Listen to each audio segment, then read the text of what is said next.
परम सत्कायो गुरु प्यारी सात संगत जी राधा स्वामी जी। सात संगत जी, ये साखी दुनिया के एक ऐसे देश में रहने वाले एक पति पत्नी की है जी, जिस देश का नाम तक हमने नहीं सुना होगा। और किस बहाने से सतगुरु ने इन दोनों को अपने पास बुला लिया जी, जब आप सुनेंगे तो दंग रह जाएंगे। सात संगत जी, ये संसार बहुत बड़ा है। इस संसार में 195 देश हैं, जिसमें लगभग 700 करोड़ लोग रहते हैं। इतने बड़े संसार में सद्गुरु अपनी रूह को ऐसे ढूंढ लेते हैं जैसे भूसे के ढेर में से कोई सुई को ढूंढ ले। आज की साखी सुनकर आप रो पड़ेंगे और आपको यकीन हो जाएगा कि बाबा जी ने इन 700 करोड़ लोगों में से जिन जिन को अपनी ओर लगाना है, उतने लोगों को बाबा जी अपनी ओर हर हाल में लगा लेते हैं जी। संत सतगुरु जब अवतार लेते हैं तो वो मालिक से एक जिम्मेदारी लेकर आते हैं जी, और जितनी रूहों की जिम्मेदारी लेकर आते हैं उतनी रूहों को हर हाल में अपने साथ ले जाते हैं जी। फिर वो रूह दुनिया के किसी भी देश, किसी भी शहर, किसी भी गांव में क्यों ना रहते हो जी, बाबा जी कोई ना कोई बहाना ऐसा बनाते हैं कि वो रूह खुद ही खिंची चली आती है जी।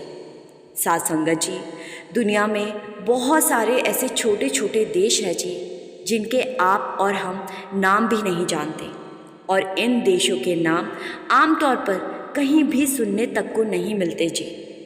ये साखी है दुनिया के सबसे अमीर देश, जिसका नाम है लक्समबर्ग। ये एक छोटा सा लेकिन इस संसार का सबसे अमीर देश है जी। ये देश यूरोप के नॉर्थ वेस्ट में स्थित है जी। एक बार यहाँ रहने वाले एक पति और पत्नी यूरोप को घूमने के लिए 1 महीने के टूर पर निकले जी।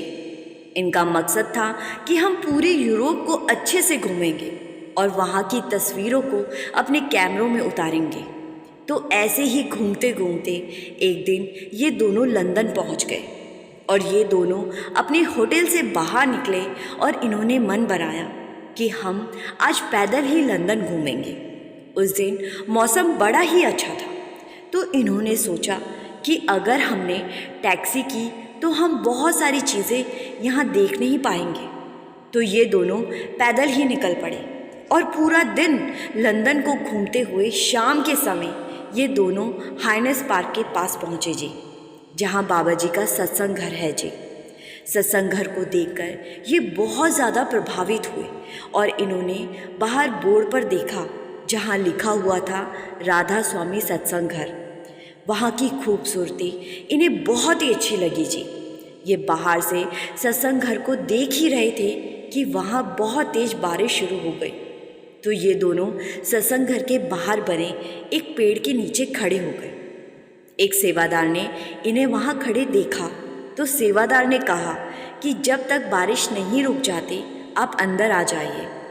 तो सेवादार के कहने पर ये दोनों पति पत्नी सत्संग घर के अंदर चले गए। वहाँ कुछ और भी सेवादार थे। उन सब ने इन दोनों पति पत्नी को कुर्सी पर बिठाया और इनको पीने के लिए कॉफ़ी दी और साथ में कुछ खाने को दिया। और बारिश अभी भी बहुत तेज़ हो रही थी और उस समय वहाँ ठंड भी बहुत हो गई थी। तो सेवादारों ने दोनों को एक एक कंबल भी दे दिया। और जब बारिश रुकने का नाम नहीं ले रही थी तो सेवादारों ने कहा कि अब रात बहुत हो चुकी है और बारिश भी नहीं रुक रही, आप चाहे तो यहीं रुक सकते हैं, हम आपके लिए लंगर का इंतज़ाम करवा देते हैं। इतनी मेहमान नवाजी देखकर ये दोनों पति पत्नी बड़े ही प्रभावित हो रहे थे और आपस में बात करने लगे कि हम इतने दिनों से घूम रहे हैं, लेकिन किसी ने भी हमारे लिए इतना सब कुछ नहीं किया, और इन लोगों ने बिना किसी जान पहचान के हमारे लिए इतना कुछ कर दिया। आखिर कौन है ये लोग? तो पत्नी ने कहा कि मैं इन्हीं से पूछती हूँ कि ये कौन सी जगह है। तो पत्नी ने सेवादारों से पूछा कि ये कौन सी जगह है। तो सेवादारों ने बताया कि ये हमारे बाबा जी का सत्संग घर है। यहाँ बाबा जी सत्संग फरमाते हैं और हम सब उनके सेवादार हैं। तो पत्नी कहने लगी कि हम आपके बाबा जी से मिलकर उनका शुक्रिया करना चाहते हैं।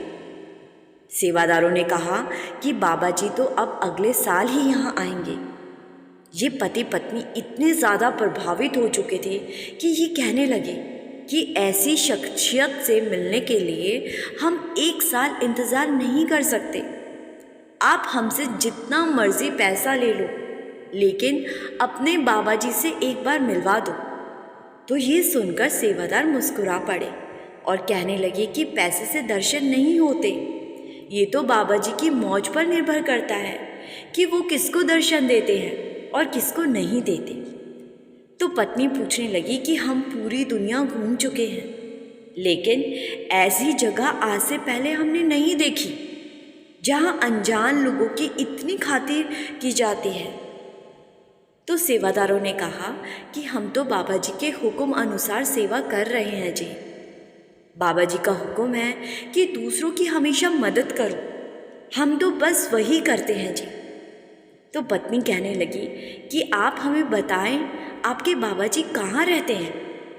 वो दुनिया के जिस भी कोने में होंगे, हम उनसे वहीं जाकर मिल लेंगे।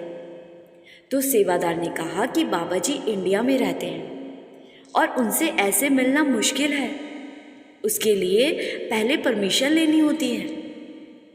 पति और पत्नी दोनों जिद करने लगे कि आप उनसे परमिशन लीजिए, हमें हर हाल में ऐसी शख्सियत से मिलना है। तो सेवादारों ने इन दोनों की जिद पर बाबा जी से बात की और सारी बात बताई। साथ संगत जी, बाबा जी तो जानी जान थे, उनका लंदन सत्संग घर तक आना सब कुछ बाबा जी की ही तो लीला थी। तो बाबा जी ने कहा कि उनसे कहो कि वो इस दिन डेरे में आ सकते हैं। तो सेवादारों ने दोनों को कह दिया कि अगर आप उनसे मिलना चाहते हो तो आप इस दिन इंडिया में डेरे में चले जाना, वहाँ बाबा जी आपसे मुलाकात करेंगे। ये सुनकर पति पत्नी खुश हो गए और उस पूरी रात बारिश चलती रही और दोनों पति पत्नी वहाँ रखी किताबें पढ़ते रहे और किताबें पढ़कर उनकी सोच ही बदल गई। उस एक रात ने उनका पूरा जीवन बदल दिया था। उस रात से पहले वो अक्सर मांस मछली खाया करते थे, क्योंकि वो जिस देश से आए थे वहाँ ये आम बात थी। लेकिन जब सत्संग घर में रखी किताबें पढ़ी तो वो बिल्कुल ही बदल गए और उन्होंने इंडिया की टिकट बुक करवाई और डेरे में पहुंच गए। इधर बाबा जी ने पहले से ही सेवादारों से कह रखा था कि मेरे कुछ मेहमान आने वाले हैं, जब वो आ जाएं तो उन्हें मेरे पास ले आना। फिर जब वो दोनों पति पत्नी डेरे पहुंचे तो सेवादारों ने उनका परिचय लिया, उन्हें बाबा जी के पास ले गए। बाबा जी की झलक पाकर दोनों ऐसे मोहित हो गए कि मानो उन्हें सदियों से इसी चेहरे की तलाश थी और आज इनकी तलाश पूरी हुई थी। एक टक दोनों बाबा जी को देखते ही जा रहे थे। फिर बाबा जी ने दोनों से बड़े ही प्यार से बात की और दोनों पति पत्नी कहने लगे कि बाबा जी हमें आपसे नामदान चाहिए। साथ संगत जी, बाबा जी ने तो दोनों को बुलवाया ही इसीलिए था क्योंकि इन दोनों को अपनी ओर जो लगाना था। बाबा जी ने कहा कि आज से 6 महीने के बाद मैं आपको नामदान दे दूंगा, अभी वक्त नहीं आया है। तो दोनों ने कहा कि जैसी आपकी मर्जी बाबा जी। फिर कुछ दिन ये दोनों डेरे में रहे और इन्हें इतना अच्छा लगा कि ये डेरे के ही होकर रह गए। पहले अपनी नौकरी से छुट्टी मिलने पर ये दुनिया घूमने जाया करते थे और अब नौकरी से छुट्टी मिलने पर अपने देश से सीधे डेरे आते हैं और 25 से 30 दिन डेरे में रहते हैं, सेवा करते हैं और सत्संग सुनते हैं।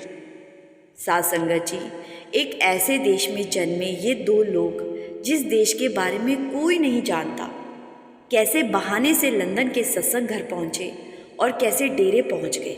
क्या ये सब इत्तेफाक हो सकता है? बिल्कुल भी नहीं। ये सब कुछ उस मालिक की प्लानिंग से हुआ था। जिसको सद्गुरु ने अपने पास बुलाना है उसको दुनिया के किसी भी कोने से खींच लेते हैं जी, और जिसको नहीं बुलाना वो डेरे के पास रहकर भी खाली के खाली ही रह जाते हैं जी। आपके भी घर परिवार में ऐसे बहुत से परिवार होंगे जिसमें किसी एक को छोड़कर बाकी पूरा का पूरा परिवार सत्संगी होता है। इसमें उस एक की गलती नहीं होती, बल्कि उसकी किस्मत में सद्गुरु की शरण ही नहीं होती। साथ संगत जी, इसी के साथ मैं आपसे विदा लेती हूँ। साखी को लाइक, शेयर और कमेंट में राधा स्वामी लिखना मत भूलिए जी। गुरु प्यारी साथ संगत जी, राधा स्वामी जी।